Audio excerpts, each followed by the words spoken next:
Good afternoon, everyone, and welcome to our webinar, Tips and Tricks for Using Avenue with CLB 7-8 Learners. My name is Dori Tarjan, and my co-host is Marijke Geurts. Before we begin our webinar, I would like to say that New Language Solutions is based in Ottawa, Ontario. We acknowledge that our head office is on the traditional unceded territory of the Algonquin Anishinaabe people. Beyond Ottawa, we have staff working in locations across Canada. New Language Solutions is grateful to have the opportunity to work as a guest in communities and territories across the country, and we honor the stewardship of the many Indigenous peoples who have resided on these lands since time immemorial. We make our acknowledgement as a sign of respect for all Indigenous peoples of Turtle Island, past and present. We accept the true impact of the past and the pain suffered by generations of Indigenous peoples. As an agency that works to support the integration of newcomers into Canadian society and cultures, we resolve to support activities that are inclusive of Indigenous peoples. We will make our best efforts to address a history of injustice to First Nations, Métis, and Inuit peoples. We encourage our frontline staff and clients to discover whose traditional territories they live on and pause to reflect on the hospitality shown to us as guests in these territories. And so I myself live in Vaughan, Ontario, and Vaughan is situated in the Territory and Treaty 13 lands of the Mississaugas of the Credit First Nation. And I live in the beautiful Wolastoqey River Valley in New Brunswick, in the unceded traditional lands of the Wolastoq, Mi'kmaq, and Passamaquoddy peoples. Let's look at our agenda for today. So we would like to start this webinar by introducing a new PBLA module for CLB 7-8. We will briefly look at the skills and tasks of this new module called Contributing to a Community Garden. And then we will bring examples from this module throughout our webinar to illustrate how to use different features and activities in Avenue. Before we jump into the tricks, we will briefly review the different roles on Avenue and what these roles allow you to do in terms of course editing. First, we will share some tips that are available to all instructors who have completed the bootcamp. And later on, we will explore how teachers who have started stage 2 are able to customize their courses. And in the end, we will take a sneak peek into some stage 3 materials as well. Throughout this webinar, we will refer to the best practices guide for synchronous and blended learning done by iScience. And now we have 2 questions for you just to get an idea of who our audience is. So we have 2 questions. The first one is, what is your role on Avenue? So the options are non-editing instructor, editing teacher, or other. And the second question is, what levels are you teaching at the moment? So we have more non-editing instructors, and everyone is teaching stage 2 at the moment, 5, 6, and 7, 8. Awesome. Thank you very much. All right, so let's look at a new module. So we wanted to share something that could seem very untimely at the moment with the current temperatures outside, and it is gardening. A new module is about to be published in the course builder for CLB 7-8 under the theme Home and Community, and it is Contributing to a Community Garden. We figured if a class goes through the entire module, by the spring, they will be perfectly prepared to join a community garden. This module addresses all 4 skills with skill building activities and separate skill using and assessment tasks for CLB 7 and 8. On the screen, you can see the real-world tasks of this module and what competency areas they address. They are listed in the order they appear in the module and also on Avenue. So the first skill is listening. The real-world task is listen to a podcast with gardening advice under comprehending instructions, followed by reading texts accompanied by charts and graphs under comprehending information. Then write a list of notes while watching a video, reproducing information. And finally, share gardening ideas and information with the group under speaking, which is sharing information. So as you can see, the skills are not in the same order as they are listed in the CLB document. And here I would like to address a question we got in the registration form, whether or not project-based learning is appropriate at this level. So in the NLS modules, we always try to create an order of the 4 skills that makes sense for the real-world tasks. For instance, here, learners receive a lot of background information through podcasts under listening, reading texts, and also watching videos under writing, so that by the final task, they have a deeper, a more solid understanding of gardening in order to complete the speaking task. So long story short, to answer the question, yes, we do believe that project-based learning is appropriate, and we also try to reflect this in our modules. Let's look at the skill using and assessment tasks in this module. So there is a separate skill using and assessment task for each skill. So that is 4 times 2. And all 8 of those tasks have separate versions for CLB 7 and 8. While the skill using tasks are very similar to the assessment tasks, they serve as a preparation for the assessment task. So for this reason, the skill using tasks have the option of peer or self-assessment, and they also do allow for multiple attempts online. So just to give you an example, here is the list of the assessment tasks. For listening, understanding tips about pest control. So here learners will listen to a podcast with 3 speakers. And in the skill using, they will also listen to a podcast, but that is about building a raised garden bed as opposed to pest control. So the tasks are quite similar. In reading, the assessment task is learning to create a pollinator garden. So they will read a text that is about a page long, accompanied by some charts and tables and images. And in the skill using, they will learn about setting up or finding location for a community garden spot. Again, the text is about a page long, accompanied by tables and bar graphs and charts. For writing, the assessment task is taking notes from a video. So for the skill using task, I believe the video is about composting. And for the assessment task, it's about winter sowing. And in the final task, speaking, the skill using task is about learners having a group discussion about solutions for pest control. And for assessment task, they look at solutions that are eco-friendly. So again, skills are very, very similar. And so because we got another question about differentiating the assessments between CLB 7 and 8, I wanted to look at 2 examples of how this happens in this module, one for a receptive skill and one for a productive skill. So let's start with the listening task.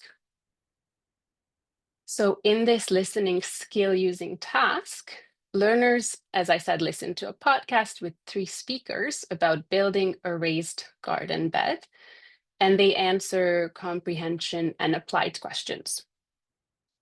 Online, learners can access separate quizzes in Avenue for the 2 levels. So CLB 8 listens to a longer audio. This screenshot shows the CLB 7 task. It's about 8 minutes. And for CLB 8, the clip is about 10 minutes long. And also CLB 8 learners answer more questions. So how did we come up with this step up from CLB 7 to 8? Well, both the step up and the criteria come from the CLB competency statements. So just to give an example, for listening, for CLB 7, the descriptor says, understand moderately complex instructions. And for CLB 8, it says moderately complex extended multi-step instructions. So we added more steps to the instructions in the audio and also some corresponding questions to the quiz. And another example would be the speaking assessment in the same module. So here in the speaking assessment, learners work in groups of 3, and they chat as volunteers at the local community garden about different gardening methods. Each learner receives a task card with information to use during the discussion. So on this slide, I could only fit 2, but there's a third task card for the third speaker as well. To differentiate between the levels, again, we looked at the competency statements. So let's look at an example. For CLB 7, there's a competency statement that says, shares experiences and opinions. And the CLB 8 one says, shares experiences, opinions, and concerns.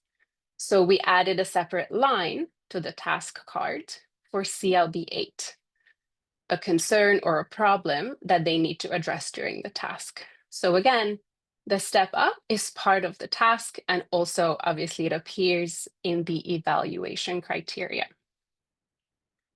And so for this reason, putting learners of the same level into groups in the class or in the breakout rooms will make it much easier to complete the task and also to evaluate the task.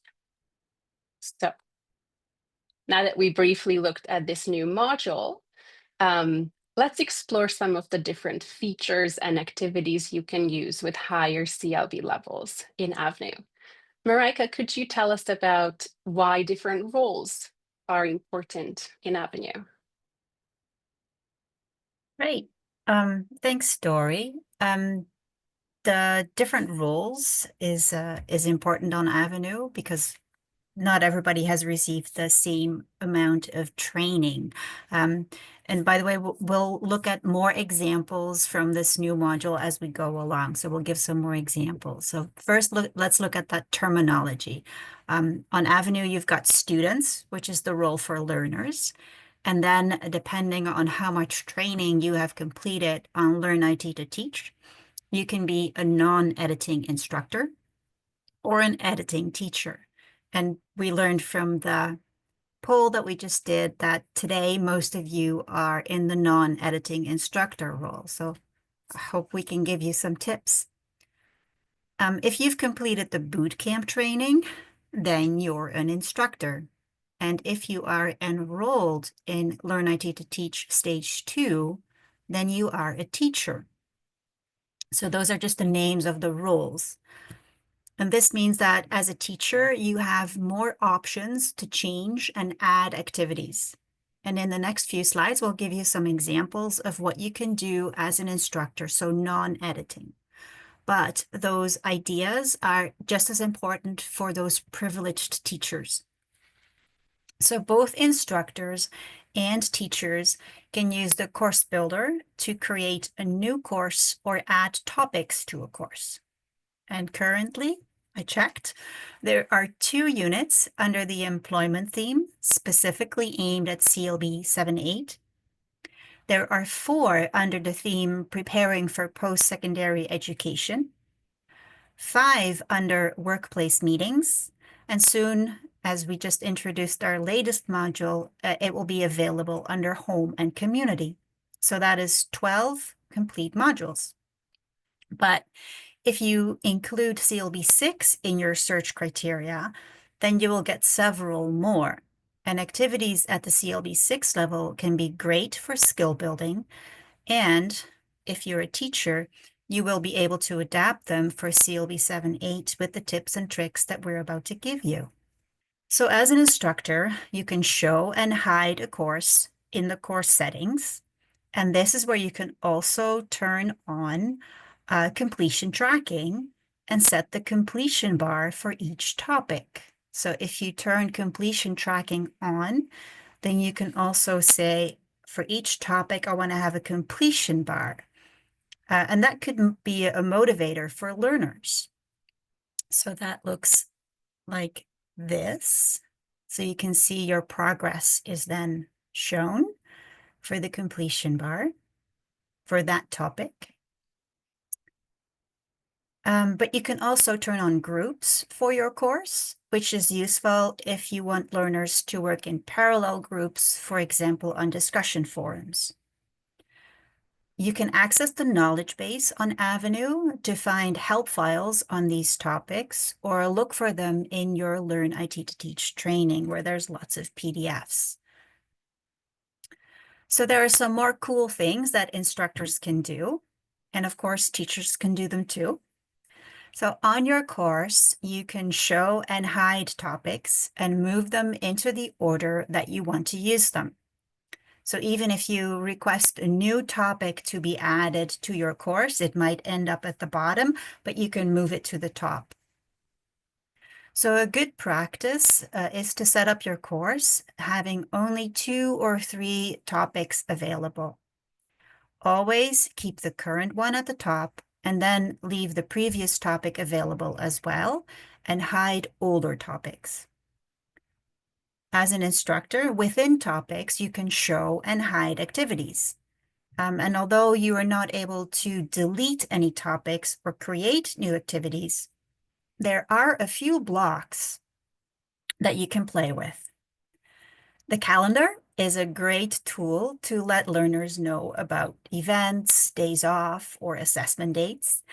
But learners can also create items on their own calendar at the user level. So instead of you putting a field trip on the calendar, why don't you instruct the learners on how to do that on their own calendar? There are multiple steps in this tasks, and so it's a great practice activity for listening and following instructions. You can add and remove a comments block on your course as well, where you can ask learners to share a link, for example, to something that they find interesting, or maybe answer a brief question.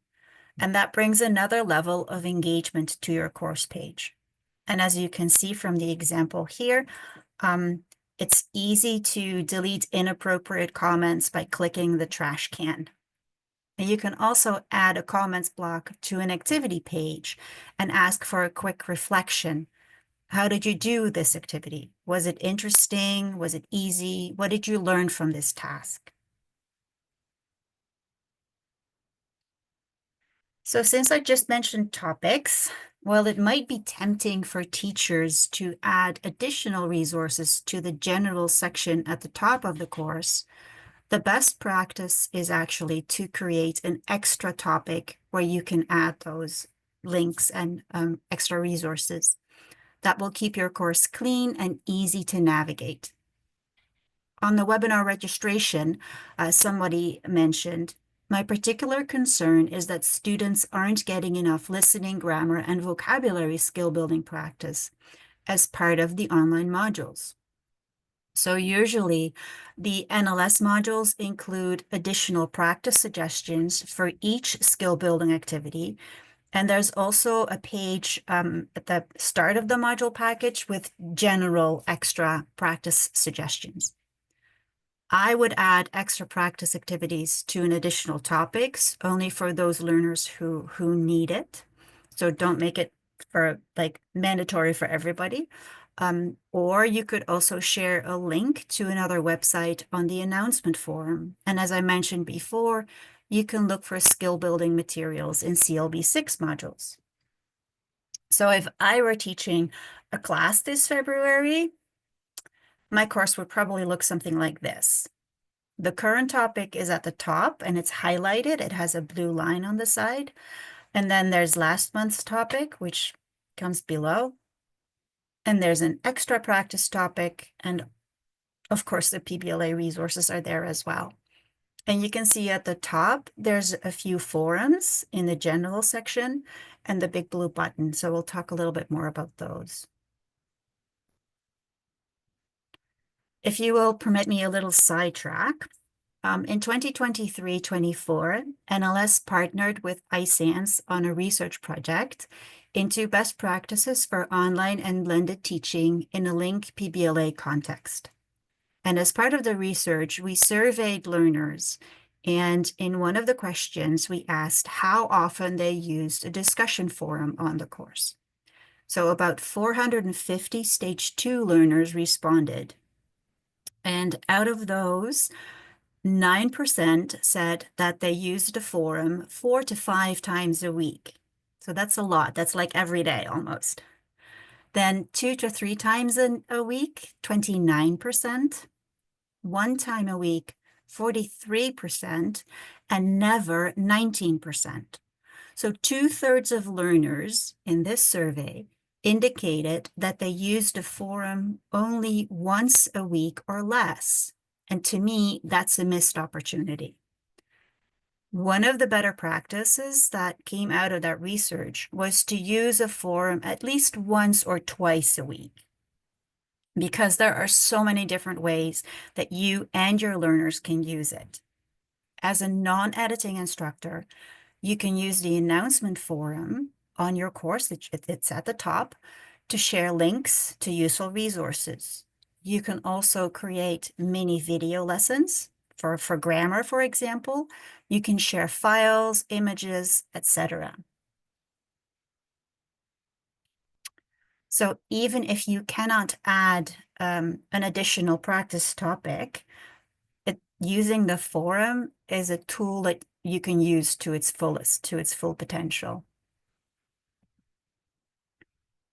It's really worth investigating the possibilities of a forum and demonstrating all of the features that your learners can also use. So they will be able to use them and you can use them yourself. So for example, for the module on community gardening, you could have learners share a picture of their backyard or of their favorite park, or have them record a voice message instead of writing a post. Furthermore, when you use the advanced feature, you can drag and drop files from your computer to attach them directly to your forum post. So use the announcement forum if you just want to share files, just like one way, and then use the general discussion forum as a place for community building. For example, having new learners introduce themselves. And then finally, use the forums in each topic for module-specific tasks. So typically the forums that are added to the ready-made courseware already have discussion questions added to them, as you can see in this example. This is the introduction forum for our latest module for the gardening. And you can use this forum as an informal needs assessment and to engage in a conversation with your learners asynchronously. But what about synchronous classes? Dori, what tips do you have to keep learners engaged during synchronous classes? I'm glad you asked. Well, for synchronous sessions, there's a great tool that I would like to talk about, the big blue button. But before we look at the details, we have another question for you. What tool, if any, do you use for video conferencing? Answer options are none. I use BBB, Zoom, Teams, or something else. So we have a mix of Big Blue Button, Zoom, and Teams. Okay, excellent. Thank you very much. So I hope that after you hear about some of the VBB features, maybe more people will use it. So the good news is that all courses come with the big blue button, and regardless of your role, you have the same features available. For a lot of classes that are fully online with no in-person sessions, video conferencing is the primary way of creating the feeling of a community. When I was teaching CLB 7-8 fully online, it was a challenge to have even half of my learners turn on their video. And while it is understandable why learners would avoid turning on their cameras, I think it's also more than okay to gently encourage them every single time to do so.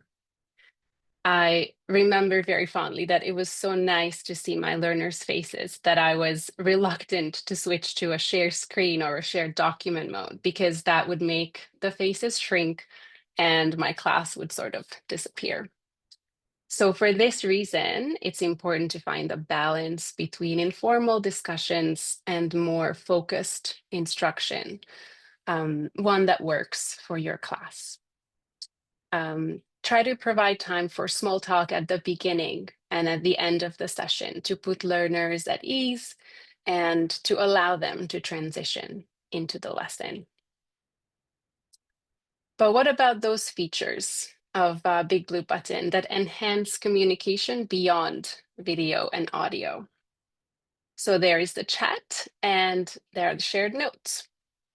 The chat is a great tool that allows shy learners to contribute, or those who have problems with their microphones, if we want to be realistic, which can happen a lot.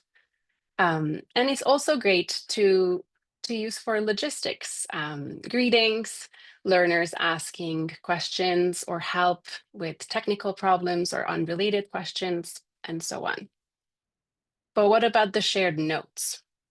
The shared notes feature allows everyone to type notes with some formatting options, as you can see here in the screenshot. At this level, at CLB 7-8, you might even want to ask learners to take some notes and practice those note-taking skills. However, if you choose to have learners type here, just make sure you have a strategy beforehand about who is going to type and when, because it gets very chaotic when multiple people start typing at the same time. And at the end of a lesson, learners can save these notes in different file extensions, Word, PDF, so on. So it is a great tool to collect, for example, vocabulary items, definitions, even to share the homework, for example. Another great feature is screen sharing.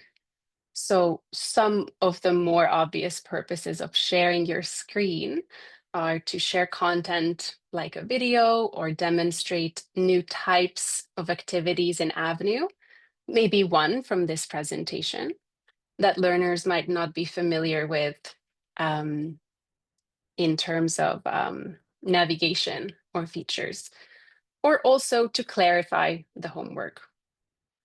But again, for higher levels, CLB 7-8, you may want to make a learner presenter and share their screen, maybe even create their own slide deck and have a short presentation to the class and practice some of those highly in-demand digital age presentation skills. But you might say one learner presenting to the whole class can be very time-consuming. So good news that we have breakout rooms. One important conclusion in the best practices guide that Marijke mentioned was the importance of using breakout rooms. Breakout rooms can be great for completing role plays, having small group discussions, or practicing presentation skills without losing precious synchronous time. One thing that came up during a previous discussion is how to make sure that learners don't get sidetracked in the breakout rooms. So it is important to clarify instructions before sending learners off to breakout rooms. And it's also helpful to display the instructions and/or a set of questions that you want them to discuss. Plus, when you pop into each breakout room, you can support learners by clarifying the instructions or by engaging in conversation. So now let's circle back to our favorite gardening module. How are the breakout rooms used in this module? We previously talked about the speaking assessment task, where learners work in groups of 3. When this task is completed online, learners work in breakout rooms. As I mentioned this earlier, it is best to group learners of the same CLB level, which is something you can do when setting up the breakout rooms. Within the module, there are separate big blue button activities set up for each task. So for example, the speaking assessment task. In the screenshot here, you can see that by default, the instructions and the assessment criteria will appear in both the chat on the left and as a slide, which means learners will have access to this information in the breakout rooms as well. And to get the task cards, you can send it to them as a file or and assign roles to each learner, or you can choose, have them choose their roles. And for evaluation purposes, there's a feature you might want to consider. So in Big Blue Button, you can join the breakout rooms with audio only. This does not mean that learners won't know you're there, but it might be less distracting for them during the assessment task. So this is the last feature of Big Blue Button that I wanted to share today. But if you're interested in learning more about this tool, there is a webinar recording done by Tarjan Malik on the Avenue main page that is entirely about Big Blue Button, and it does offer a lot of useful information. So let's look at some other tools and activity types, shall we, Marijke? Yeah, that's a great idea, Dori. So most ready-made courseware will come with 1 or 2 polls or a questionnaire or a feedback activity, something like that. And there's a great way that you can use them to practice reading charts and graphs. When I was teaching a LINC 7-8 blended class, and also during my employment language classes, I would ask my learners first if they were okay if I shared the results of polls and questionnaires after everyone had completed them. And the results don't show names to students, but as an instructor or teacher, you are able to see individual responses. So for example, I might share the results from a needs assessment questionnaire. This is just a very simple bar chart. The more people respond, the more complex it gets. And I would show that and have a discussion about the data with the class. And with the needs assessment, that gives learners ownership of their learning. And they can see that it's not just the teacher choosing the topic or focus, but it's really based on how they responded to that poll. You could also take a screenshot of the results of a questionnaire about a news item and have learners discuss that in small groups to practice the competency of getting things done. I've also used polls to create small groups for a project because they get to see who their partners are at the end.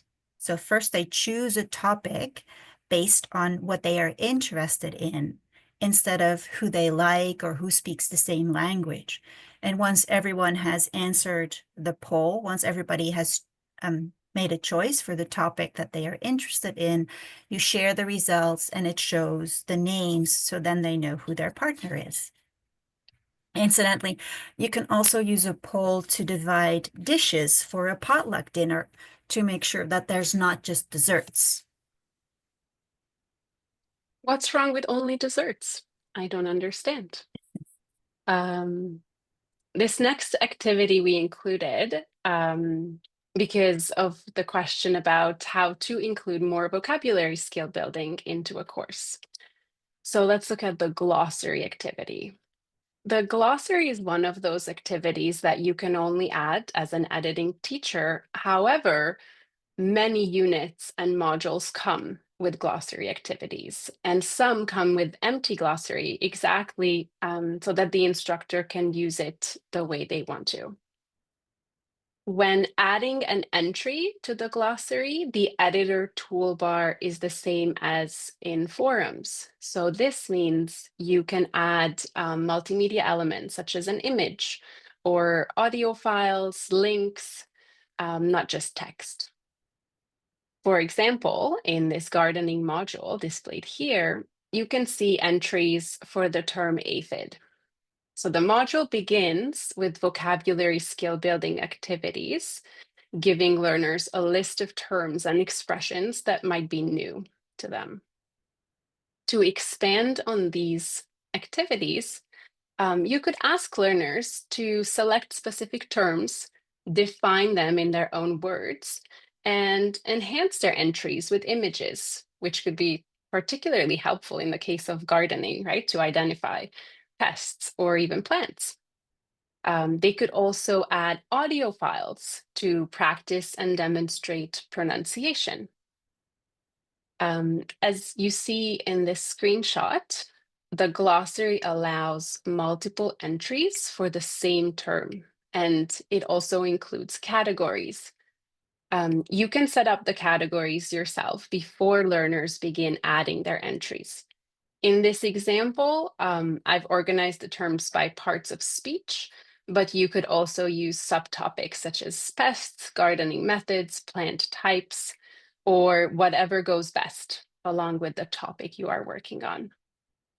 And to quickly go back to what Marijke said about blocks, you could also add the word of the day block to your course to show vocabulary from the glossary. That's a great tip, using the glossary like that, Dori. So the next activity we'd like to bring to your attention is the workshop module. That can be a little bit daunting to set up, but luckily several of the 7-8 modules already have one added. So all you have to do, either as an instructor or a teacher, is change the phases.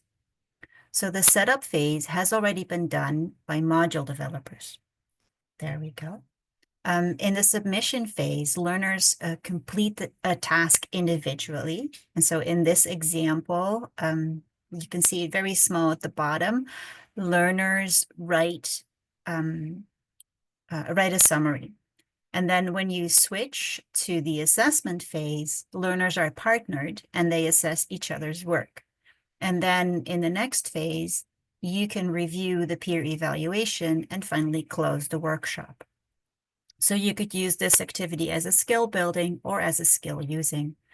And if you have the teacher role, you can add workshops yourself, although this is not covered until the stage 3 training.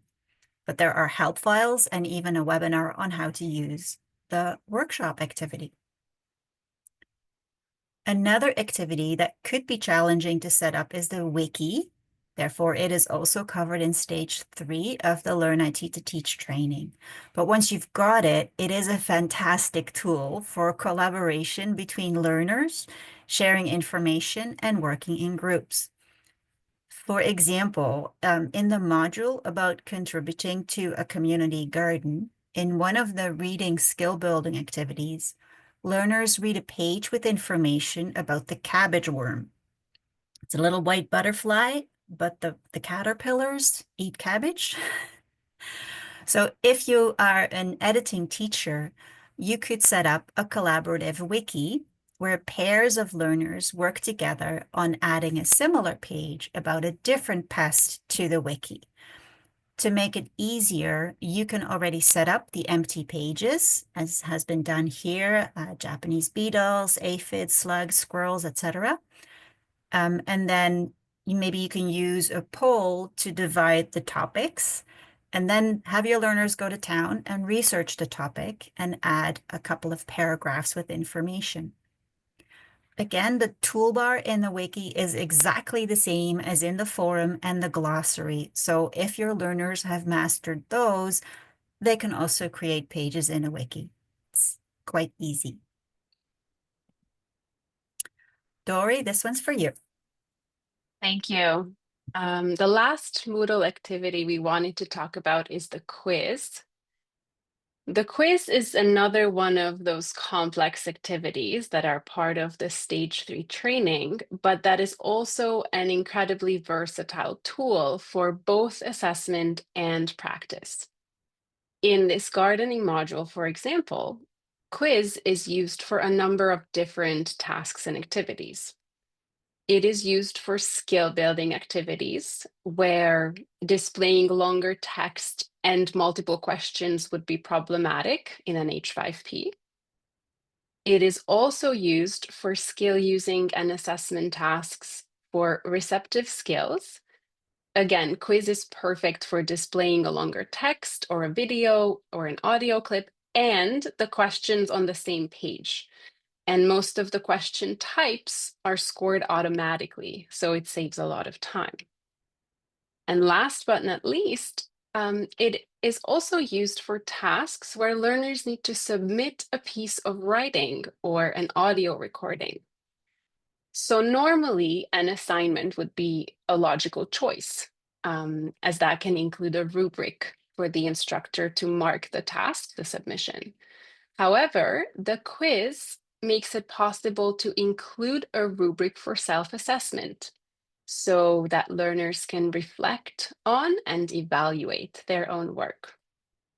This is the screenshot of the writing skill using task in the gardening module, where learners take notes while watching a video.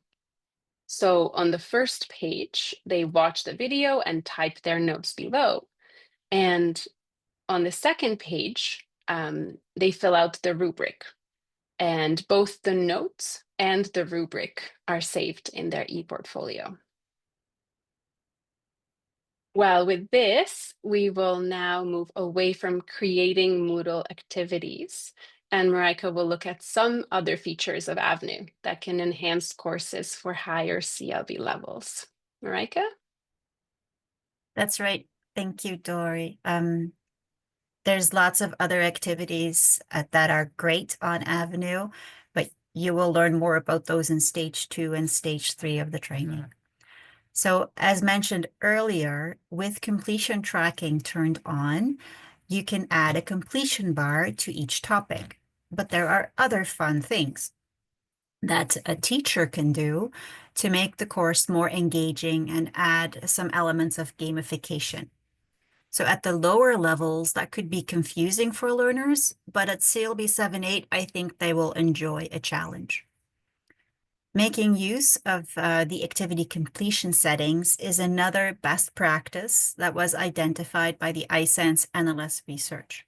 Also, I'll share some ideas so how you can use them. So here's an example from the community gardening module. As you can see, these skill building tasks both have a part A and B, but the second part is hidden and will only become visible after learners have completed the first part, which will give them a check mark on the right, and then part B will become available. And when you're enrolled in stage 2 training, you can set this up on your course as well using the restrict access feature. So here's what the restrict access looks like in the activity settings. So in the activity settings, you click on restrict access and then you get this pop-up. You could also, for example, require a password to open an activity. So to set that up, first you need to create a label with a password and make the label become available after an activity was completed. And then for the next activity, using restrict access, you require a password. Learners may see the activity on their course, but they won't be able to do it unless they found the password in the label. And hopefully learners won't, spill the beans. So this is what it looks like on the course. So first learners have to do activity 7. They'll receive a check mark for that. And then the label with the password becomes available. And then they can enter the password to access activity 8. So if you're interested in learning more about the best practices, which we've mentioned a few in our presentation, you can take a free PD course that iSense and NLS have developed. And for more information about this professional development opportunity, you can send an email to Anita Premkumar at iSense. You can also reach out to me and I will connect you. So that's it for me. Our email addresses are on the screen, and if you have any questions for us, please don't hesitate to post them in the chat or open up your mic and share. Somebody posted, "We are shy." Well, that makes sense. Maybe it's a lot of information to process. Somebody Oh, does we say, have a "I have a question. question." You feel free to post it in the chat or to open your mic. So as somebody says, I only took level 1 training. How do I take level 2? So if you mean level 1, you mean you took the boot camp training, you would need to contact your mentor. So who your mentor, you were assigned a mentor. And so who your mentor is should also be mentioned on your profile on Avenue if you're not sure. Okay, Angela says, I think that posting extra resources in an extra practice topic or in the announcement form is a good idea to keep the page looking clean. And you're right, learning new technology it can be overwhelming. And if they've already successfully used the forum and they know how to use the toolbar, then maybe you can build on that. And certainly Dori and I are not saying like, you have to throw everything at them at once. No, just build those skills, like you say, which is why it's perfect that those toolbars in the forum and the glossary and even in quizzes and the wikis are all the same. So once they've mastered that, things will start to really accelerate. Thanks everybody for your questions and participating in our polls. You're welcome. You're welcome. Thank you. And see you at the next webinar.